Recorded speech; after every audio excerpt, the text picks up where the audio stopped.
Dear friends, welcome to the enchanting universe created by the Watchmaker. Awaiting you is the morally dubious yet ever-charming character from the animated Clocky series, Hanu! It is said that these cartoon characters were inspired by the Watchmaker's own experiences. According to research by Clocky scholars, the original Hanu of reality shared a deep friendship with the Watchmaker, akin to comrades in arms. Enter into the world of Hanu via the TV by the entrance and partake in an enchanting and suspenseful story with him. Good luck in there. If it's a gunfire trial, we should be able to settle this with a fight, right? I hope this won't waste too much of our time.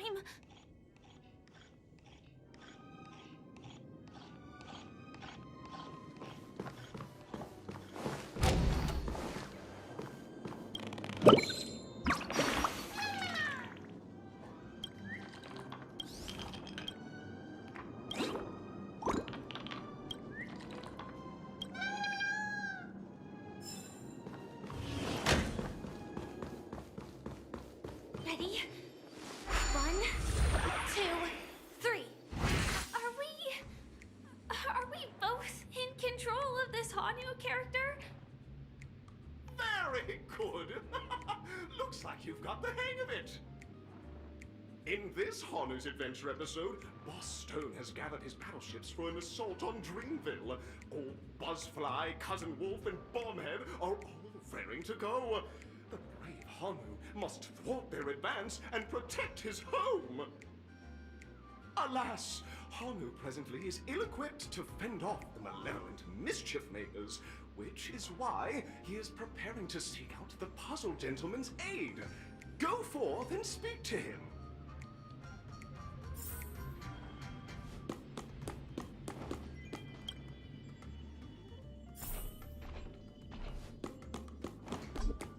Oh, brave Hanu, you look like you could really use some help.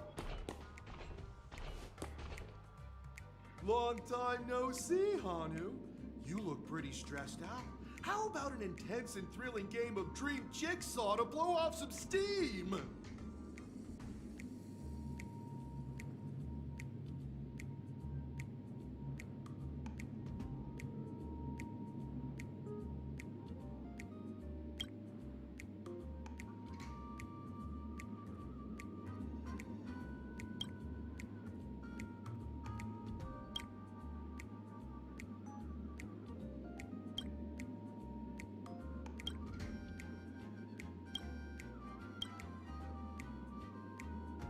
Oh my! Are you telling me that Boss Stone has rallied the villains to seize Dreamville?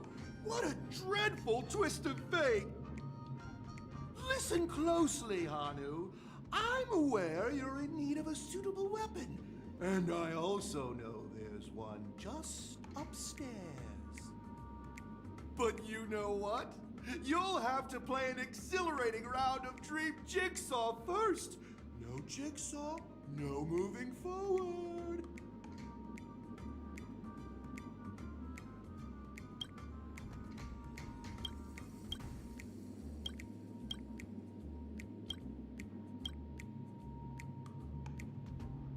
Now scurry along, Hanu, but tread carefully. Two ne'er-do-wells are also eyeing those jigsaw pieces. Either outsmart them with the quick knockout, or ensure they don't catch you in the act. I can't wait to see you finish the dream jigsaw. Best of luck, Hanu. Let's stay alert and make sure those monsters don't spot us.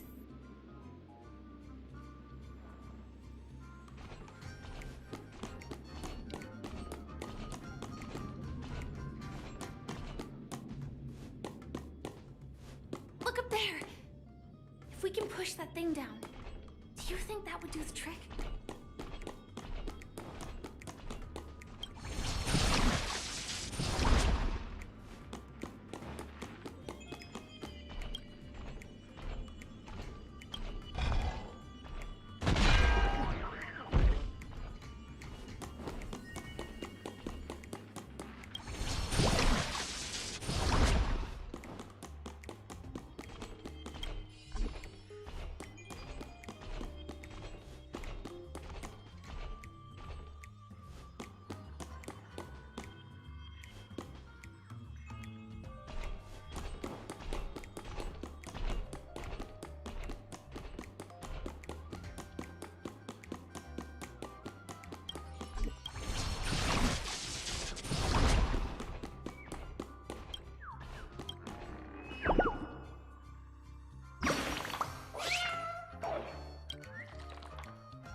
Finally, that's all the jigsaw pieces.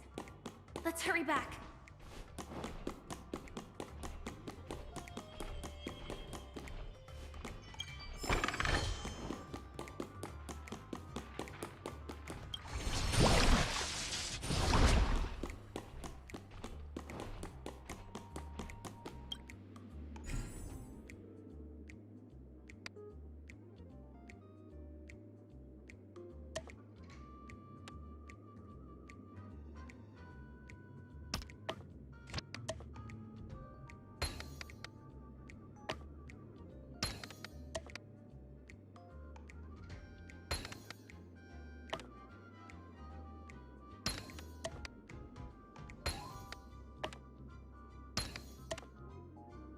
Oh my!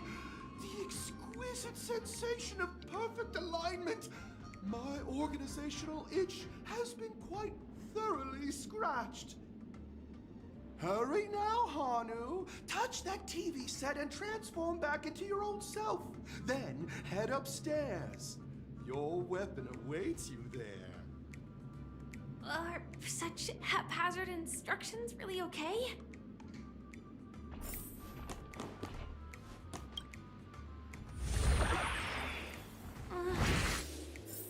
Disconnecting from that thing so suddenly has left me feeling slightly disoriented.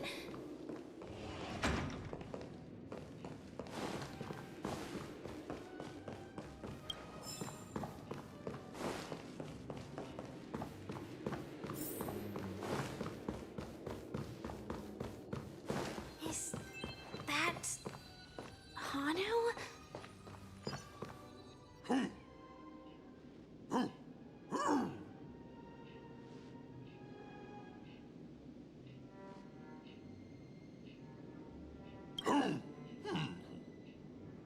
What exactly is he talking about?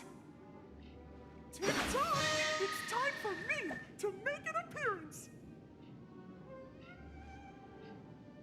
Clocky? I can also see him. Is this character part of the show? In Dreamville, Clocky is everywhere and can do anything! Like right now! I can be your translator! Tick-tock!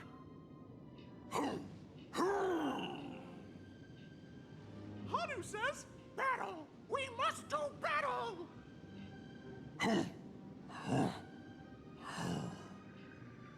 The enemy is at our doorstep, and we have no path of retreat for the future of Dreamville! Touch their suspicious-looking TV right now! So they just jumped inside that TV. Sheesh. logic in this plot and dialogue is really being pushed to its limits.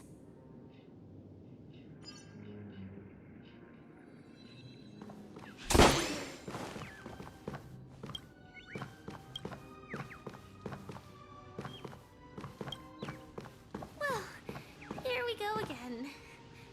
Ready?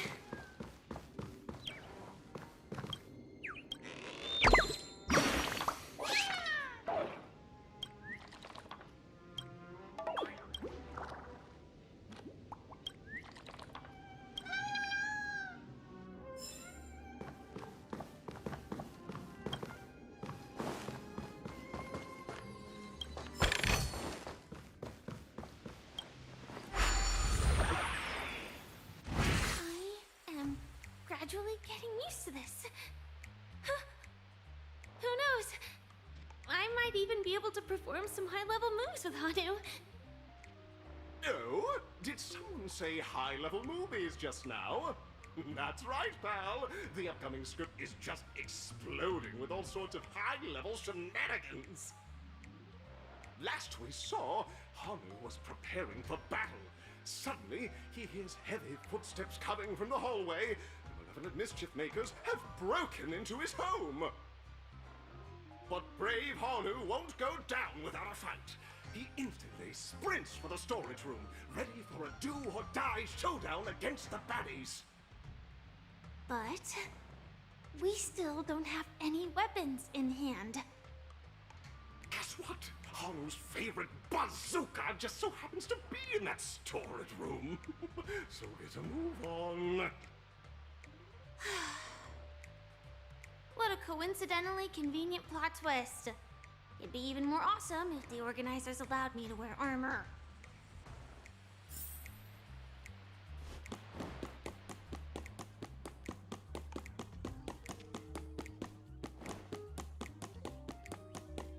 The storage room. It's behind the shelves, right?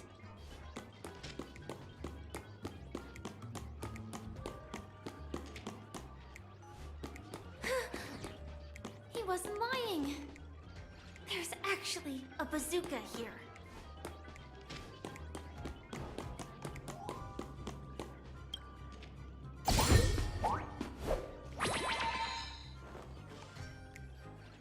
Now we should have a way of dealing with those baddies. This thing feels just like the Sword Locust too.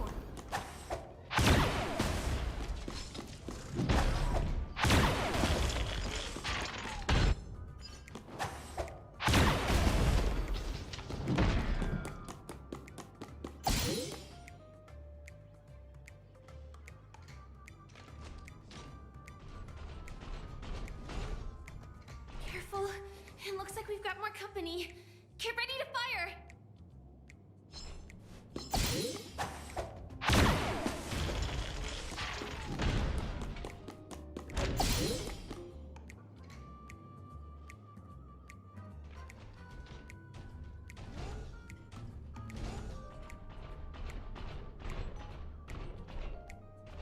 Here we go again. But no big deal. We're pretty handy with this bazooka now.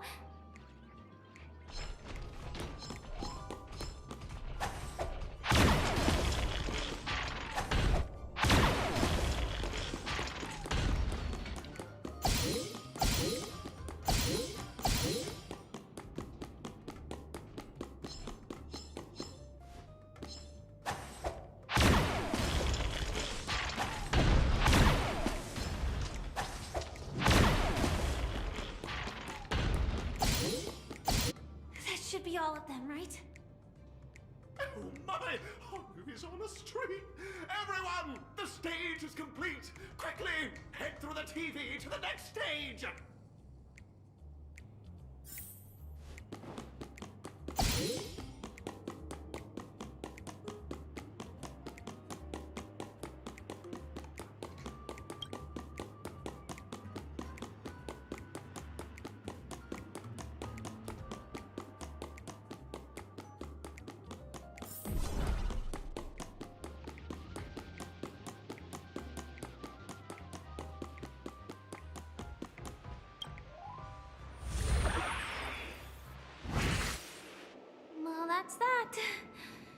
But it is gonna be hard to let go of this bazooka. Never mind. Let's hurry over to the next stage.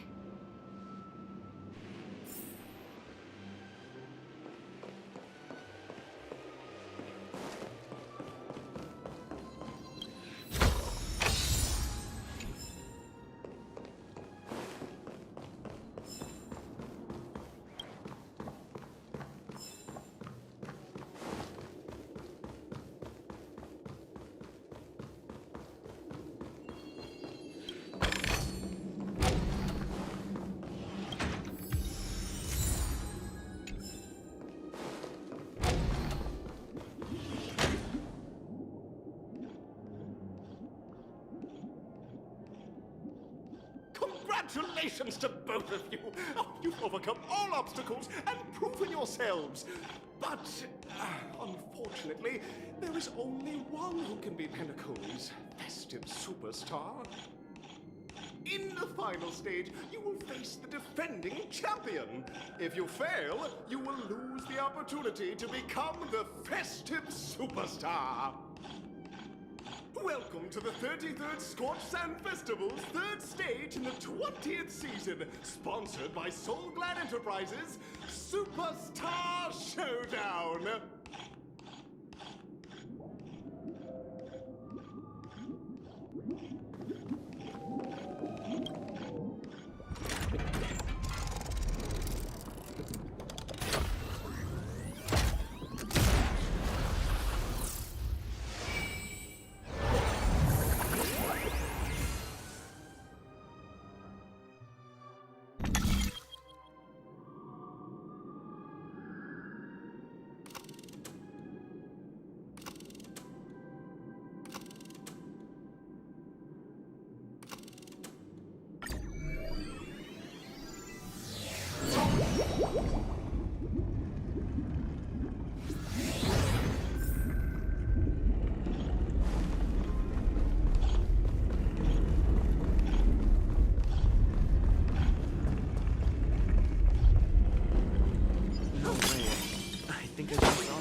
Someone extraordinary.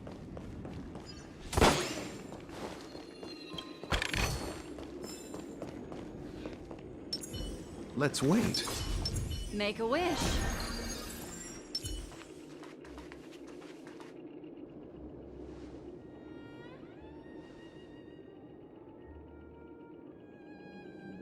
Are you a knight of beauty?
Repay!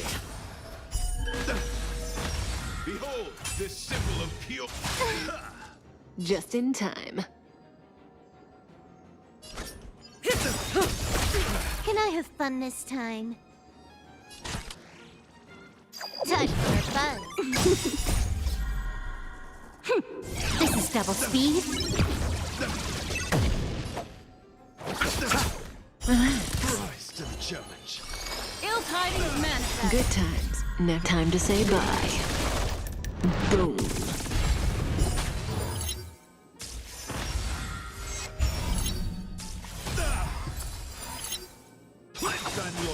Retribution will find you. More enemies. Stand still. This combat needs... This is double speed.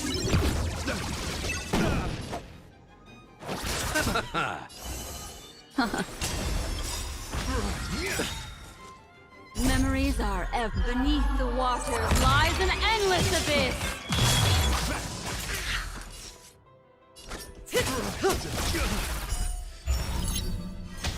Bear witness. Eternal sleep is not the dead. Return! You're fighting a gentleman. Time for a buzz. Destiny isn't chosen. Ill fate descends. Good times never last. Time to say bye. Boom. Rise to the challenge. Deflect. Cleanse on your Bloom. Thanks. You're too good to me. Put forth all your might. Say bye to breathing. Rise to the Stand still. This combat needs up. This is double speed. flesh wound. Rise to the challenge. Memories are beneath the water lies an endless abyss. Eternal sleep is not the end. The dead Return! Put forth all your might. May as well kill them all. The flesh wound. Time for a buzz.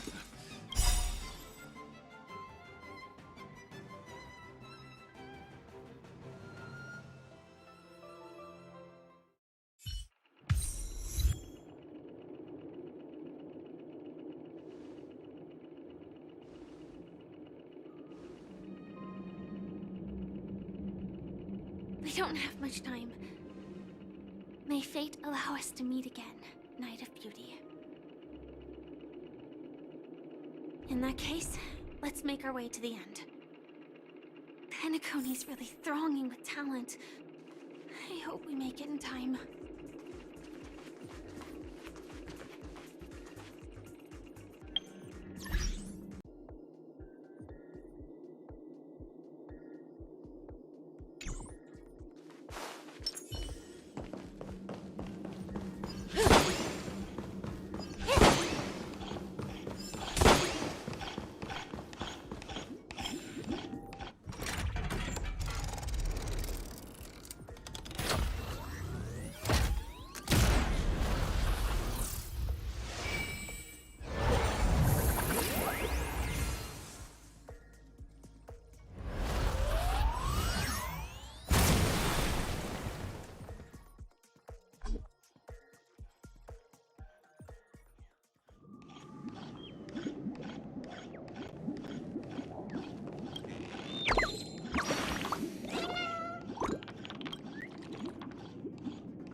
Congratulations to the both of you on becoming the festive superstars of this year's Charmony Festival. Before entering the Grand Theater, I, on behalf of the organizers, extend my sincere congratulations to you, wishing you joy under their radiance.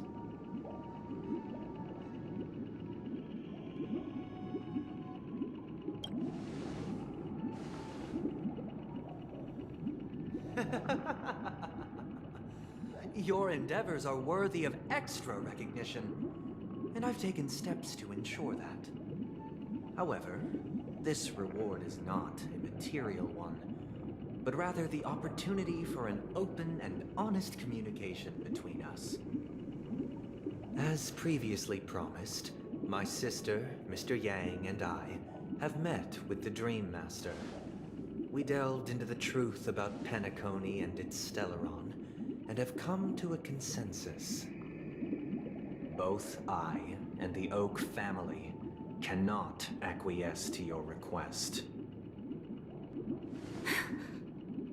Just as expected. We acknowledge the perspective of you, Nameless. Penacony does require change, but not as you propose. The planet of festivities cannot and will not revert to a place characterized by chaos, disorder, or anarchy. Through your journey of overcoming obstacles, you must have glimpsed the essence of that era. The vulnerable ruthlessly eliminated, equality non-existent, common folk living precarious lives, eking out a dreary existence. Ultimately, only heroes like yourselves manage to achieve success. But I would dare ask, if you did not possess the special status of having a Stellaron, and you were but an anonymous and frail member among the masses, which Penacony would you prefer?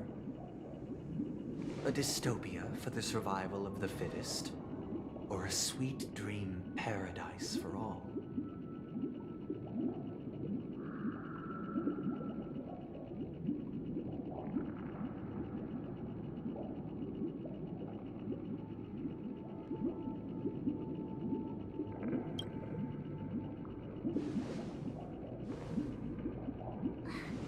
That's not the point!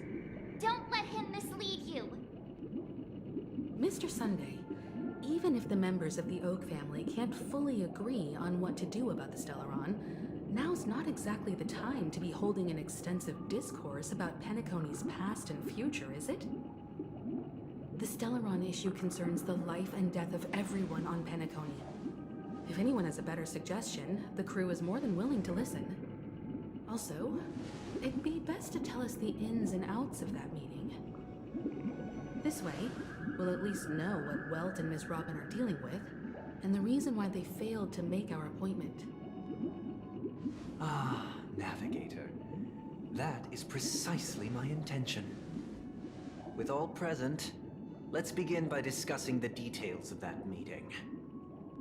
Let's talk about our tribulations and choices, our ideals and beliefs, and our final course of action. The only path to take.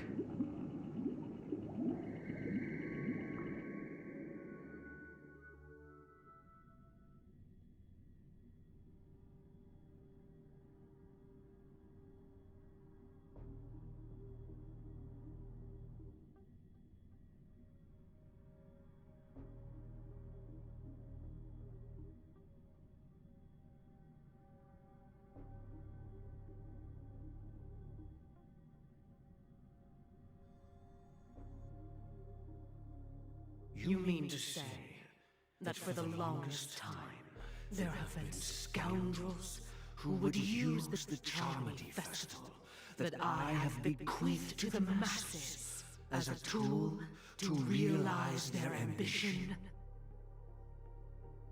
Indeed, Dream Master.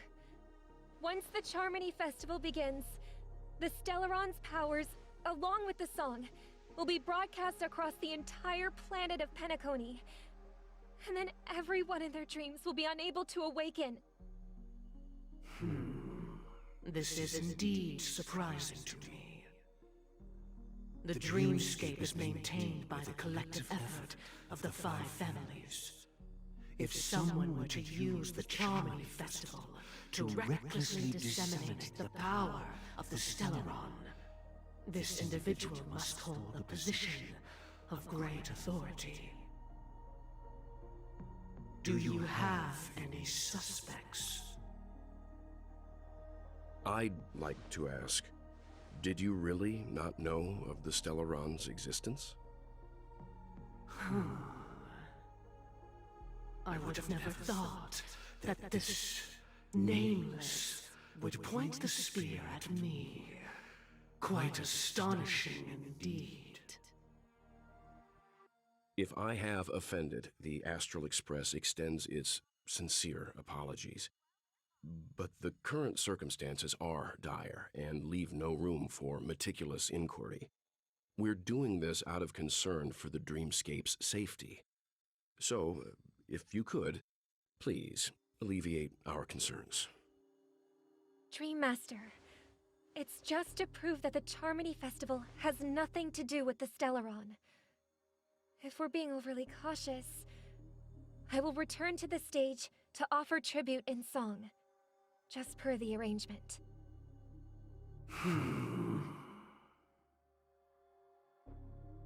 Sunday, Robin, I've watched you two grow up, and know your dispositions like the back of my hand. Both of you, right now, can surely be lauded as their most devout advocates. I already know your resolve.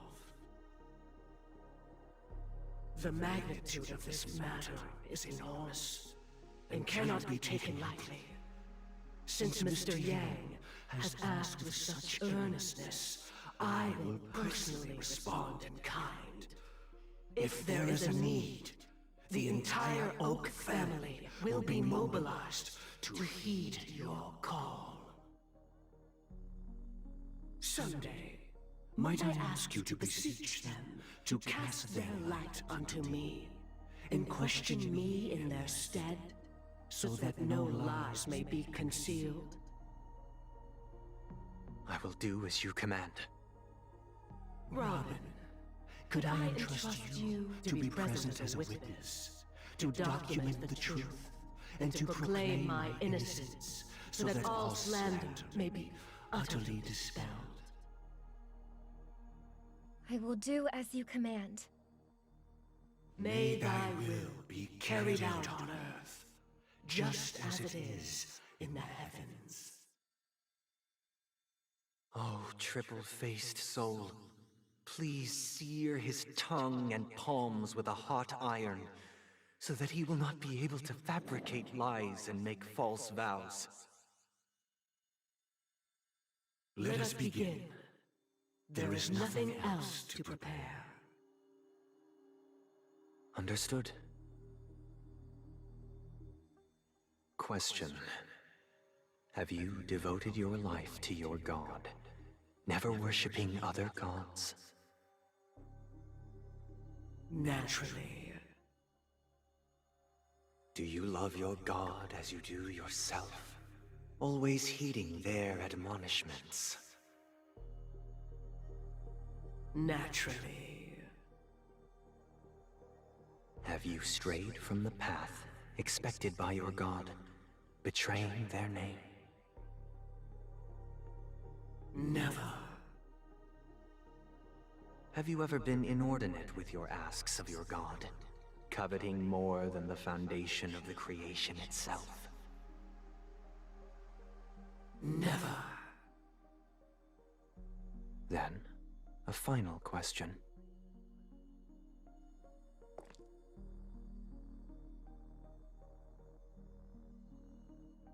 Do you swear to fulfill all vows, past, present, and future?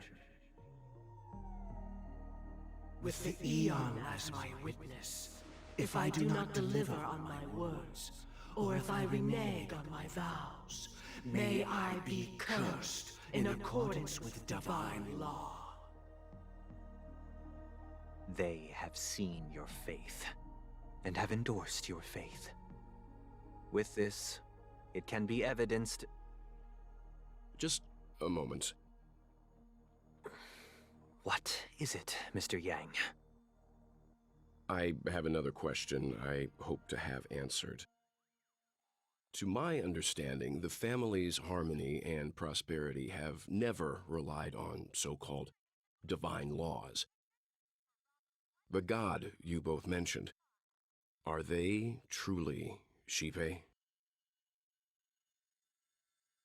Mr. Yang should know that those belonging to the family toil together as if they were kin, embracing solidarity and unity under their light. All duplicity is laid bare before the harmony. Such a delicate and complex symphony. Which other god could perfectly harmonize this, if not for the Great One, Shipe? Perfectly harmonize. Therein lies the problem. It isn't an outsider lurking in the shadows who changed the harmony, but a dissonance that has surreptitiously emerged from within this very symphony itself. In the distant past, there existed an eon. With one flick of the wrist, they crafted the laws of the cosmos. Their followers formed the Beyond the Sky Choir, spreading solemn and reverent hymns throughout the universe. Later, they fell. The route traversed by this eon clashed with the harmony, ultimately being absorbed and fused into it. The chorus that once reverberated across worlds fell silent, and when it echoed anew, it was transformed into the hymn of harmony. Though an eon may perish, paths with no masters still linger. In the all-forgiving harmony, echoes of bygone dissonance may subtly arise. Mr. Yang. Being overly astute can be a detriment. Especially when you find yourself alone and without allies. So this is how it is. For the sake of our grand cause, Sunday, please afford these two an opportunity to rest. What?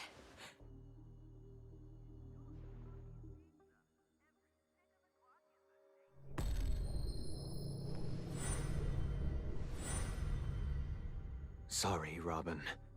It's just you. I did not wish for you to know this. It's a pity that things have turned out this way. So, this is the true reason I can't sing? The shadow that envelops Penacony is actually... We were never children of the harmony. Our ideal paradise could not have been crafted by Shipe. True bliss can only be guaranteed by the one who transcends the many. Within the foundation of law, humanity establishes civilization, and through harmony, we obtain order.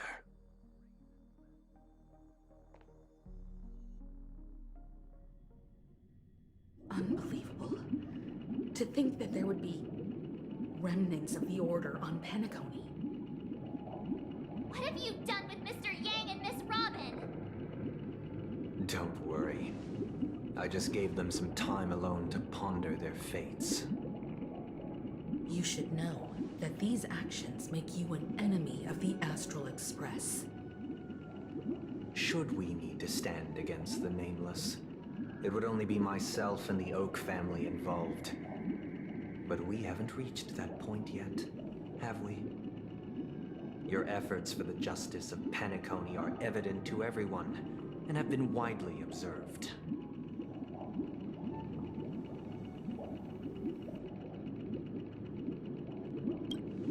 Smart kid. You're just as sharp as the other one. If it is the Order that drove you to imprison Welt and Robin, and you're using them to coerce our compliance, then there'll be no point in entertaining any type of discussion.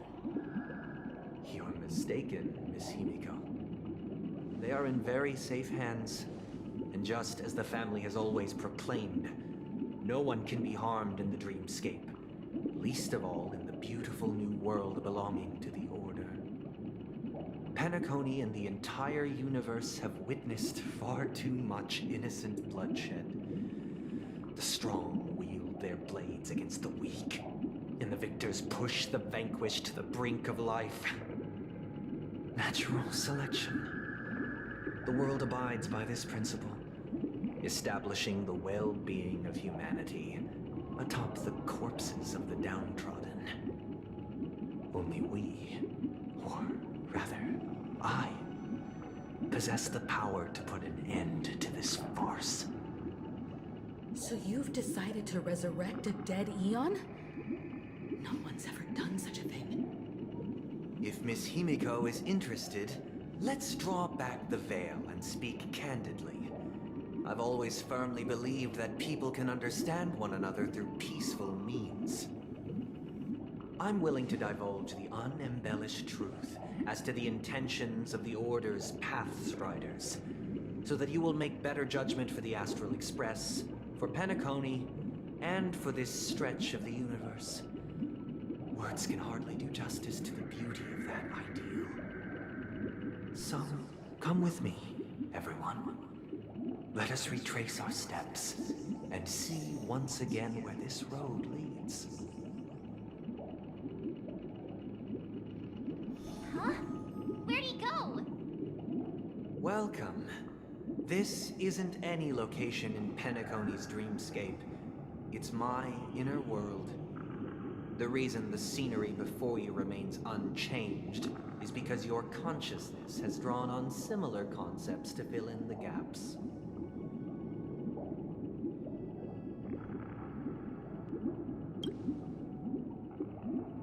That means... Did you do the same to Welt? It's a tuning process, stronger in effect and more draining on the mind. The gray-haired guest has experienced it before, so he should understand what it entails. Tuning allows you to intuitively grasp my feelings, which also means that I cannot hide anything from you. Now, everyone, please look at the huge screen. The road we once took begins here. From this point on, you will witness the numerous decisions I've faced. I've selected a portion of these to share with you. I believe after going through similar predicaments, you'll be able to better understand my thoughts. Let's begin. The first decision. A story about a baby bird. This story happened when Robin and I were very young. We were victims of the Stellaron disaster, and the family's Mr. Gopher Wood, who would later become the Dream Master of Penacony, saw that we siblings had no one to turn to and took us in.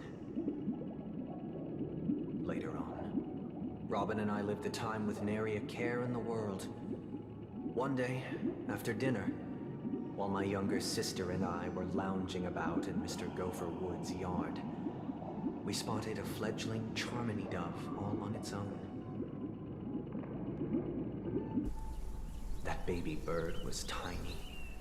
It didn't even have all of its feathers, and it couldn't sing. When we found it, it was already on its last breath, having fallen into a shrub, probably abandoned by its parents. We decided to build a nest for it right there and then. However, thinking back, that winter was unusually cold, with fierce winds at night in the yard, not to mention the many poisonous bugs and wild beasts in the vicinity. It was clear that if we left the fledgling in the yard, it stood no chance of surviving until spring. So, I suggested we take it inside, place it on the shelf by the window, and asked the adults to fashion a cage for it. We decided that when it regained its strength enough to spread its wings, we would release it back into the wild. The tragic part, something that we'd never considered, was that this bird's fate had already been determined long before this moment. Its destiny was determined by our momentary whim. Now, I pass the power of choice to you all. Faced with this situation, what choice would you make? Stick to the original plan and build a nest with soft net where the Charmony dove fell. Or build a cage for it and feed it, giving it the utmost care from within the warmth of a home. I eagerly await your answer.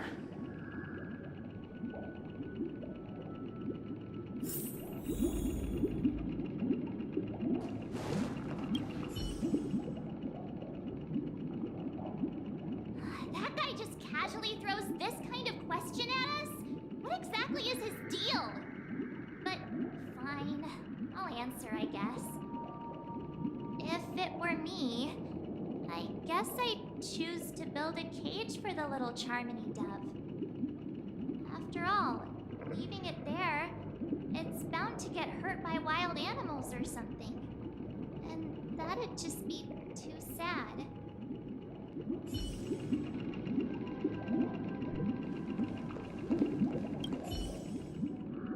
It looks like he really has no intention of imprisoning us. If it's just a quiz, I suppose it's fine to humor him. Back to the question. I would personally choose to build the little Charmony dove a cage. No special reason. I do think that a fledgling should have the right to fly into the sky. But if it can't even live to that point, then there's nothing to talk about to begin with.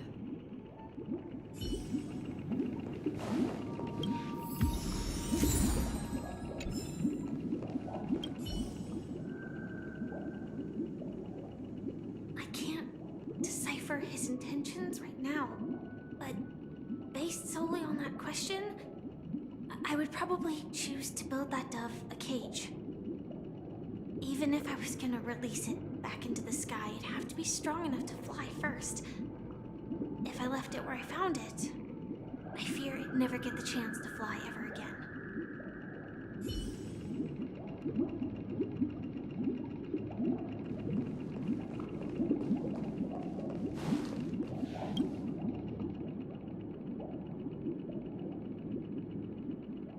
I'm happy to see that you made a choice similar to ours. If your mind is made up, let me reveal the outcome of this choice. We passionately nursed it back to health, preparing only the best food for it every day. We even preened its feathers. Later, on the day that Robin left Penacony, we opened the cage door and let it fly back into the sky. I watched it for a long while by the window, probably about 3 or so days. In those 3 long days, the little Charmony dove tried again and again to spread its wings to fly into the sky, but fell to the ground, only to keep trying.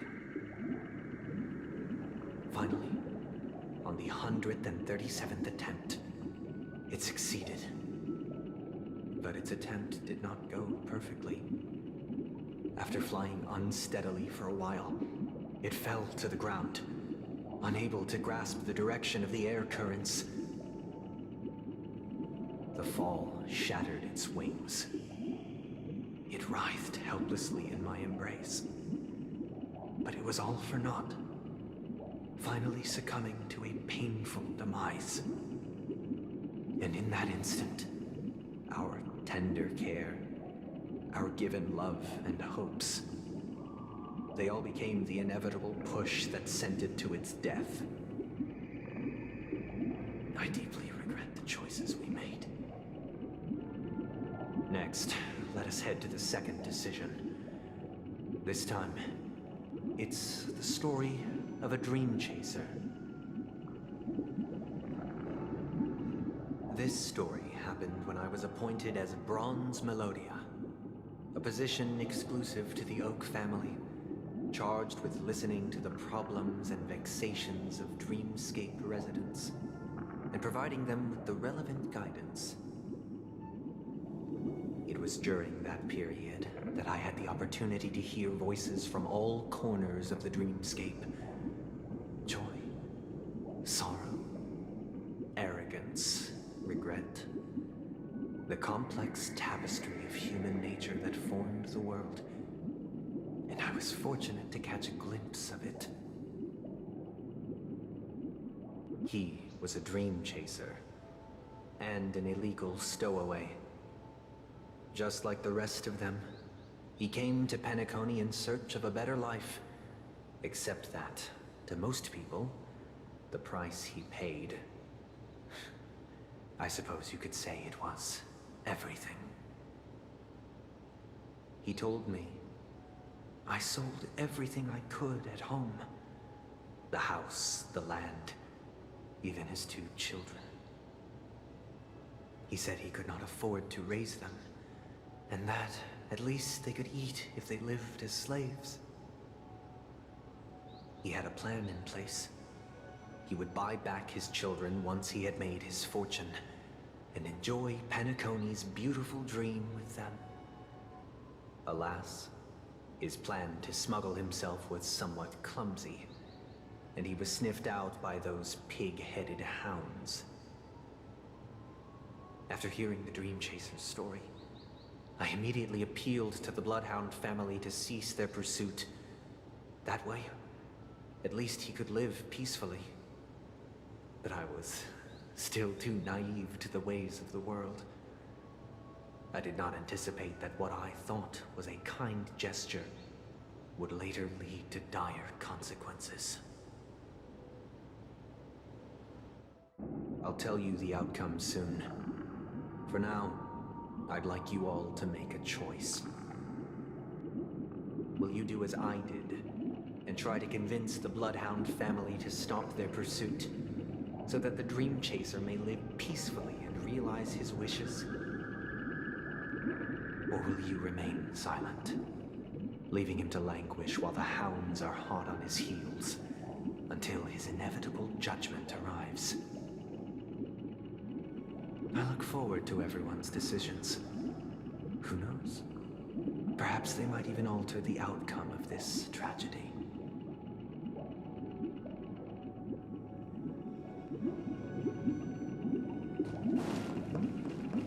It seems illegal stowaways are really quite common on Penacony. But that guy in the story, I don't think he deserves any sympathy at all. He sold his kids to chase a dream. Even if he intended to go back for them, it's still insanely irresponsible. With that thought, there's only one choice. Let the Bloodhound send him back home. This person deserves to be punished.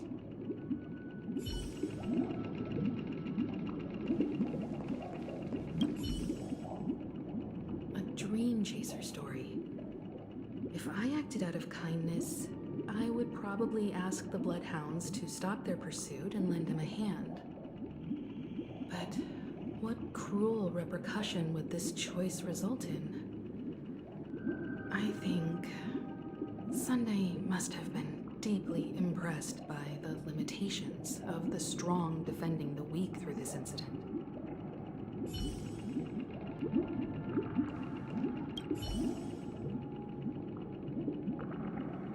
This question...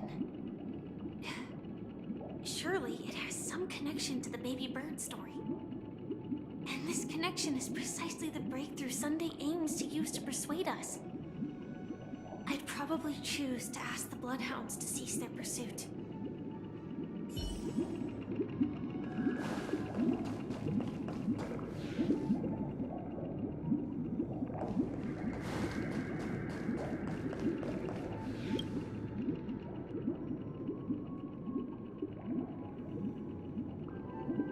I'm honored to witness you arriving at the same decision. Out of respect, I'll share with you the dire consequences that my choice back then brought about.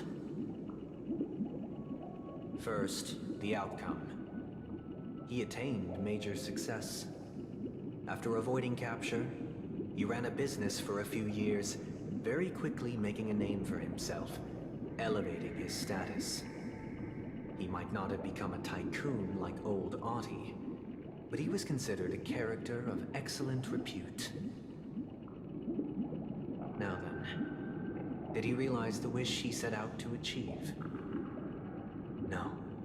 The last time I saw him was in the real world, where the hounds were going to permanently exile him, and I was the accompanying bronze melodia.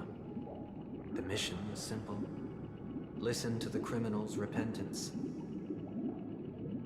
He told me the reason he was in this predicament was because he conspired to usurp the head of the Alfalfa family.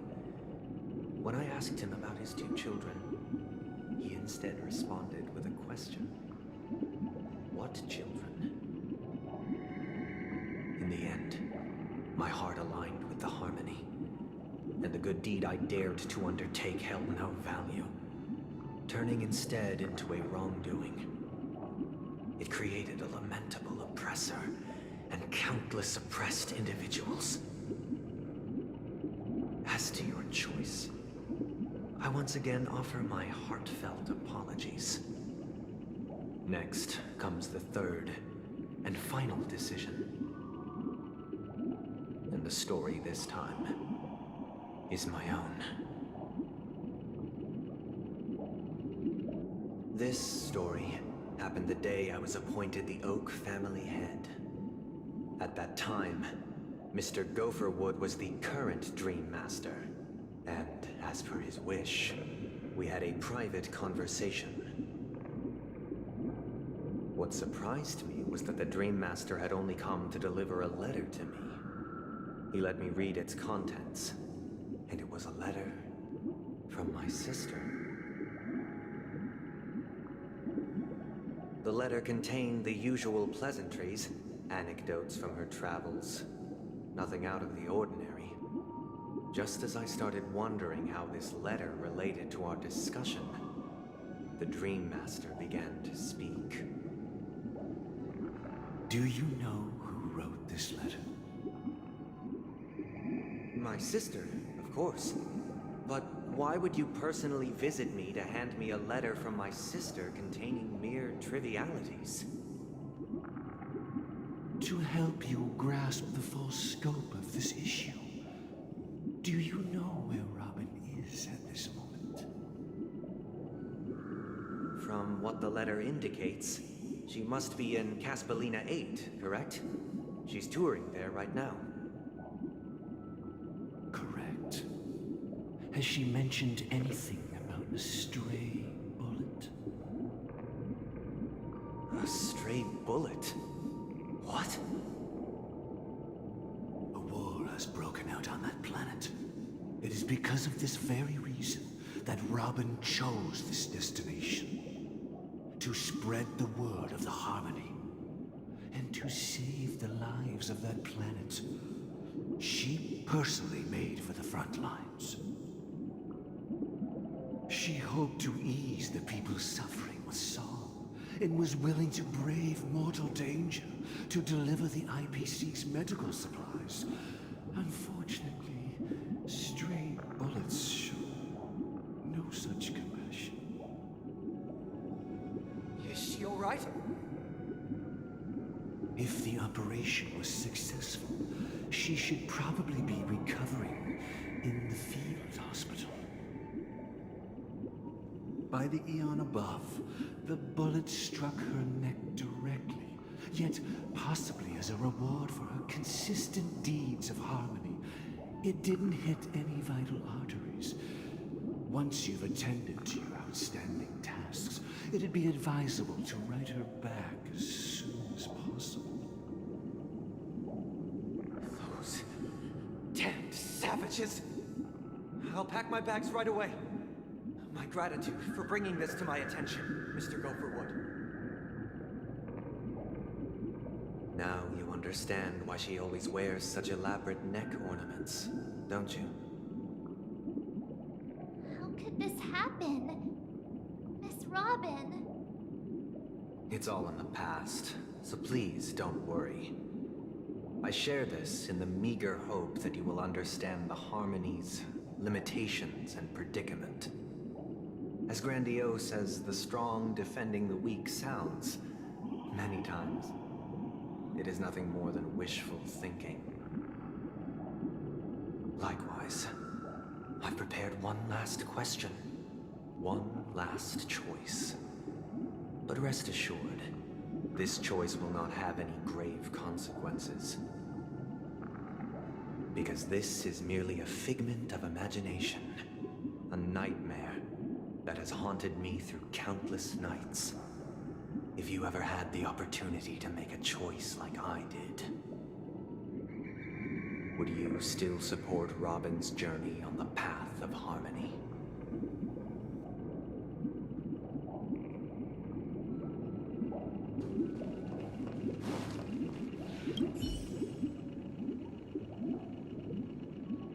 Can't believe that happened to Miss Robin. The strong defending the weak is a great mantra, but if I had to pay such a price, I don't know what I'd do.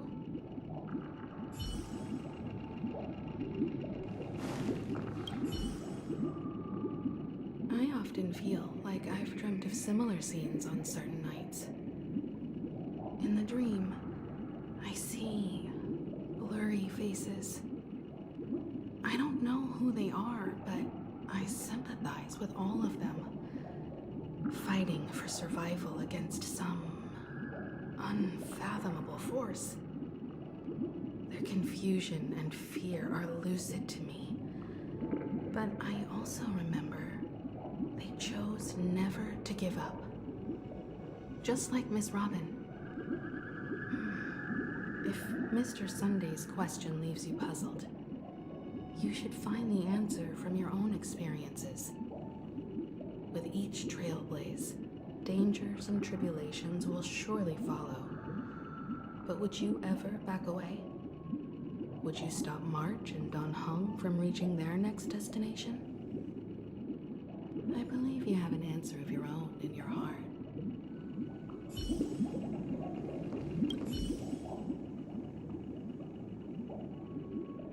Miss Robin's courage is admirable. And here I was thinking she was just another superstar celebrity. But the fact that she's also Mr. Sunday's younger sister? No, I doubt he'd wish harm on his own flesh and blood, no matter how grand the ambition.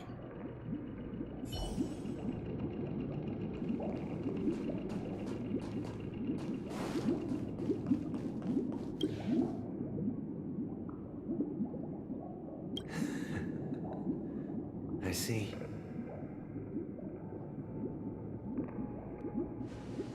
I am now aware of everyone's stances. Raising these questions merely serves to illustrate one point. The plight of Penacony cannot be salvaged by the harmony.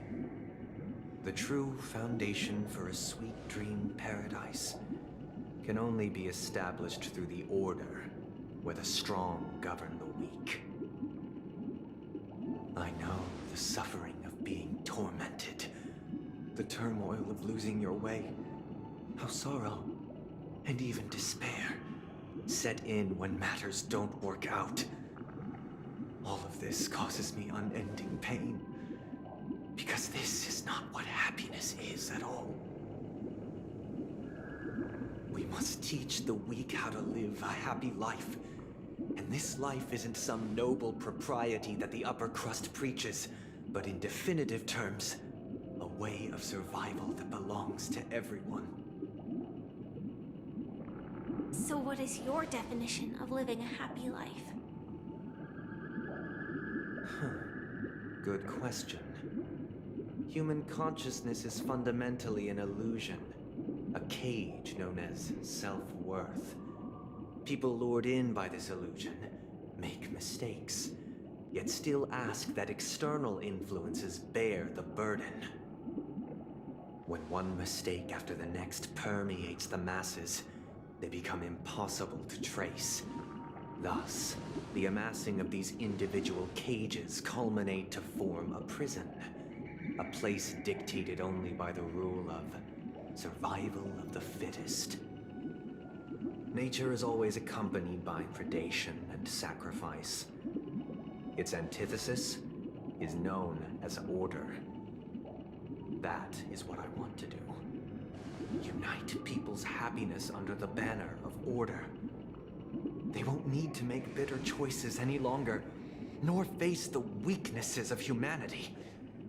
They can cast aside their primal instincts to build a haven for mankind. Simply describing thoughts is far too abstract, so allow me to provide a simple example. As you all may know, there are societal norms like weekends and long weekends that exist on some worlds. During these hard-earned rest days, people are given the chance to extricate themselves from the stresses of everyday life, allowing a certain tranquility to return to their souls. And it is only on these days that people do not have to adhere to the law where the strong prey on the weak. They can live out their lives happily during these brief intermissions. It's just a pity that 2 or 3 days are still too fleeting compared to the span of a lifetime. From where I stand, society's ideal system should be 7 rest days. Following Sunday, there should ensue a second, a third, and indeed an infinite procession of Sundays. This should be the face of the new world. Idyllic, eternal, peaceful days. And thus, every person can return to their base selves in this utopia. Some gaze in reverence at the stars, pouring their whole beings into calculating the distance between us and the isolated world of Pagana. Meanwhile, some seek refuge in quiet corners, holding one another, unencumbered by the chains of unwelcome obligations. There would be no need to bear the hardships of reality. Only in this way can humanity face the inevitable end with the purest of spirit, living a life of dignity. This is what it is to live in bliss. Miss Firefly, you who are stricken with entropy loss syndrome, you of all would surely understand this.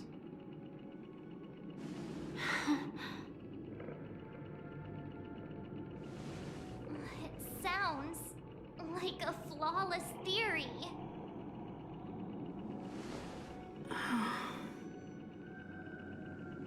But what is the price to attain all this?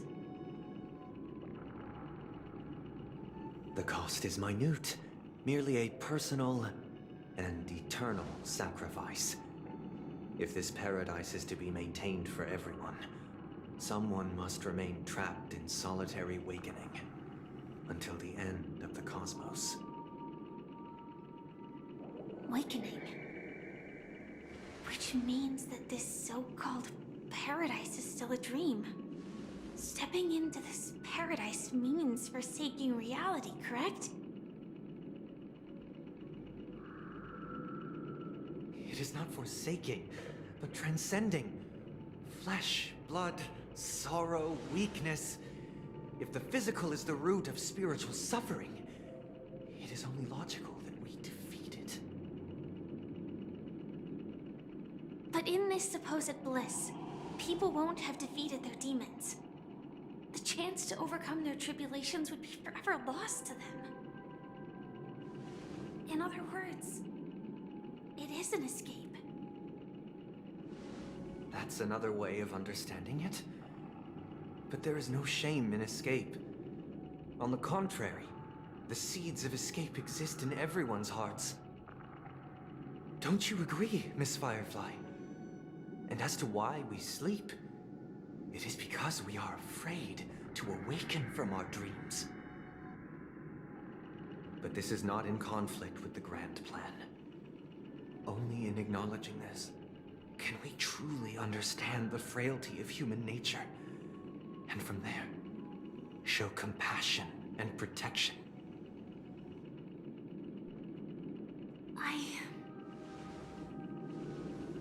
I admit that you are a born leader.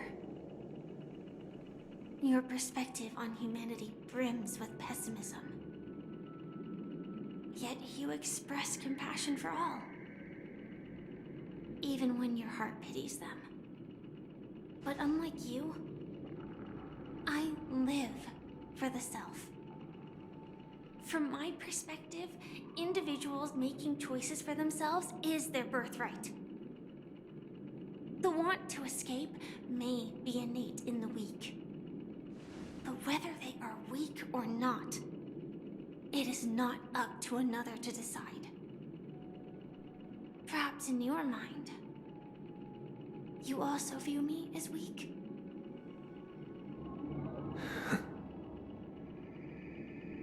Because I don't think so. Since Miss Firefly has said her piece, the Astral Express will also naturally give you our answer. We'll leave it to you. Just as Mr. McHale instructed before. Tell him our choice.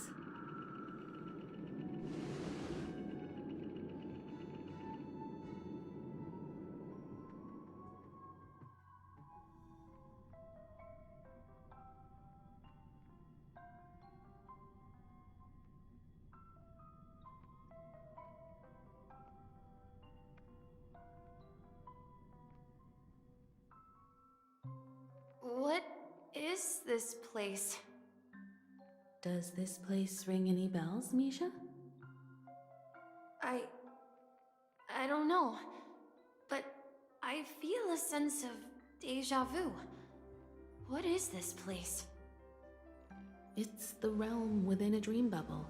This was left to the Astral Express by a nameless, but weirdly, when we entered it, it was completely empty. Dr. Edward from the Dreamscape sales store told me that dreams are formed from memories, and a dream bubble can't take shape if its core is empty.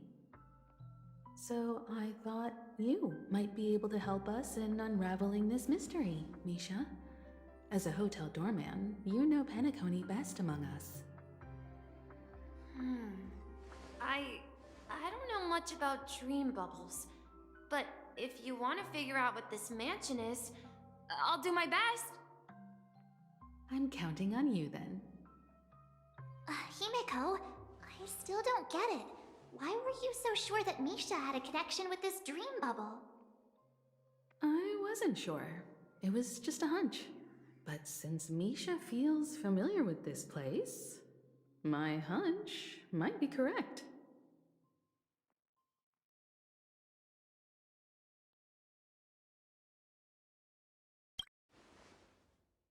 Exactly.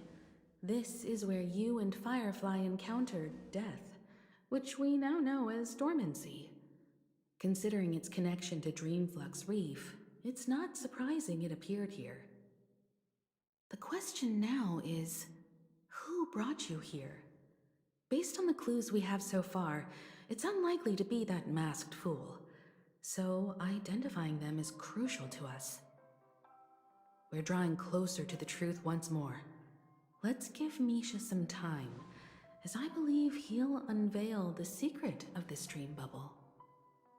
Alright, but there are doors all over the place. Which one should we choose? Do you have any idea, Misha? I guess... maybe this way?